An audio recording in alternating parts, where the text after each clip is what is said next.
Prime minister Narendra Modi के तीसरी बार prime minister बनने से नाखुश है। इसीलिए उसने अपने जो टेररिस्ट हैं उनको संदेश देकर एक निहत्थे लोग जो टूरिस्ट बस है उसके ऊपर फायरिंग करवाई है। फायरिंग में तो कोई घायल नहीं हुआ, पर ड्राइवर का गाड़ी से संतुलन बिगड़ने से गाड़ी जो है खाई में गिर गई, जिससे कि कुछ जानें गई हैं और कुछ लोग घायल हैं। मेरे इन लोगों के लिए सहानुभूति है और इनकी फैमिलीज के लिए एक ही संदेश है कि गवर्नमेंट ऑफ इंडिया और सिक्योरिटी फोर्सेज जो है ये जो टेररिस्ट है इनको एलिमिनेट करेंगे। इसके अलावा मैं गवर्नमेंट ऑफ इंडिया से एक और संदेश देना चाहता हूं कि वो जब तक पाकिस्तान के खिलाफ प्यूनिटिव एक्शन नहीं लेंगे तब तक जो है पाकिस्तान ऐसे ही टेररिस्ट जो है अटैक्स करवाता रहेगा। एक दुखद घटना हुई है रियासी नाम के छोटे से गांव में। शिवखोरी से ये बस एक कटरा जा रही थी और इस बस में लोकल्स नहीं थे, ये किसी और स्टेट के थे और यहाँ पर आतंकवादियों ने फायरिंग खोला, जिसकी वजह से ड्राइवर ने अपना बैलेंस खो दिया गाड़ी बस के ऊपर का और ये बस खाई में गिरी। 30 लोगों को रेस्क्यू किया गया है, रेस्क्यू ऑपरेशंस कंप्लीट है।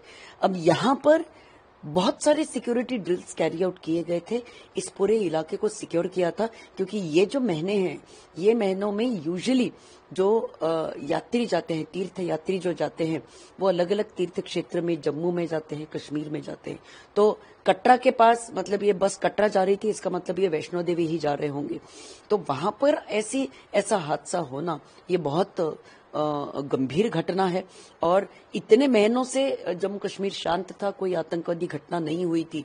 तो आतंकवादियों का इस तरह से घात लगाकर इस बस को टारगेट करना ये एक बहुत बड़ी बात हो गई है और हमारे सिक्योरिटी फोर्सेस ने कभी भी अपना जो अलर्टनेस है, अपनी जो जागरूकता है वो नहीं खोनी चाहिए, हमेशा सतर्क रहना चाहिए। और मुझे लगता है वो सतर्क थे, लेकिन उसके बावजूद अगर इन आतंकवादियों ने ये हरकत करी है तो नेचुरली इसके ऊपर बहुत कड़ी जांच होनी चाहिए।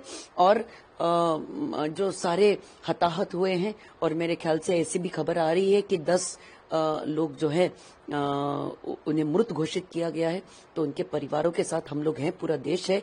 लेकिन इस प्रकार की घटनाओं से हमने हमेशा सतर्क रहना चाहिए, स्पेशली जम्मू कश्मीर जैसे सेंसिटिव इलाके में। पाकिस्तान के पास अभी भी हमारे ऊपर दहशतवादी हमला करने की जो क्षमता है वो ये है। अगर आप पिछले कुछ दिन देखें तो आपको ये नजर आता है कि जम्मू कश्मीर में टूरिज्म ये काफी बढ़ा हुआ है। कश्मीर की लोक संख्या 1.5 कोटी के आसपास मानी जाती है और 2022 में 2 कोटी से ज्यादा टूरिस्ट वहां पे गए हैं। 2023 में ये संख्या 2.5 कोटी के पास हुए हैं और जो टूरिस्ट है वो जा रहे हैं कश्मीर वैली में, जा रहे हैं लद्दाख में, जा रहे हैं और जो नीचे वाला हिस्सा है जहां पे ये यात्रा होती है वहां जा रहे हैं। तो ये जम्मू कश्मीर के लोगों के लिए एक बहुत ही अच्छी बात है, क्योंकि जैसे टूरिस्ट वहां पे जाते हैं, वहां पे पैसा खर्चा करते हैं, तो इसलिए वहां के जो लोग हैं उनको उद्योग धंधा मिल जाता है, या वो घोड़ा चलाने वाला हो, या टैक्सी वाला हो, या होटल वाला हो, या रेस्टोरेंट वाला हो, या गाइड हो, या और कोई कश्मीरी हैंडीक्राफ्ट तैयार करने वाला हो। तो इस समय अगर ये टूरिज्म को धक्का लगे तो नुकसान जो है जम्मू कश्मीर के लोगों का ही होने वाला है।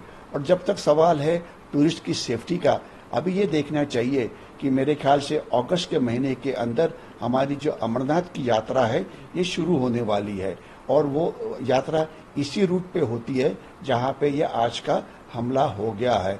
तो अगर इन टूरिस्ट की अगर हम जो सिक्योरिटी है इसे हम ठीक तरह से नहीं कर सकते तो ये टूरिस्ट की जो संख्या है ये कम हो जाएगी। तो इसलिए जरूरी यह है कि security forces led by the Indian army इन्होंने बहुत ही ऑफेंसिव दहशतवादी विरोधी अभियान जारी करना चाहिए, जिससे ये जो दहशतवादी है जिन्होंने ये हमला किया था ये पकड़े जाए या मारे जाए। यानी कि टूरिस्ट की जो रक्षा करना है ये हमारे लिए इम्पोर्टेंट है, जम्मू कश्मीर के लोगों के लिए भी इम्पोर्टेंट है और टूरिस्ट की सेफ्टी के लिए भी इम्पोर्टेंट है। और इसके बाद दूसरा सवाल रहा पाकिस्तान का। पाकिस्तान के साथ किस प्रकार से बर्ताव किया जाए, नई गवर्नमेंट आ रही है वो उसके ऊपर सोच विचार करेगी और लंबे कदम क्या लेने हैं इसके ऊपर बातचीत की जाएगी। लेकिन शॉर्ट टर्म में सिक्योरिटी एनवायरनमेंट जो कश्मीर में अभी खराब हो रही है, इसे हमने फिर से ठीक करना चाहिए ताकि टूरिज्म बढ़ता रहे, ना कि कम हो।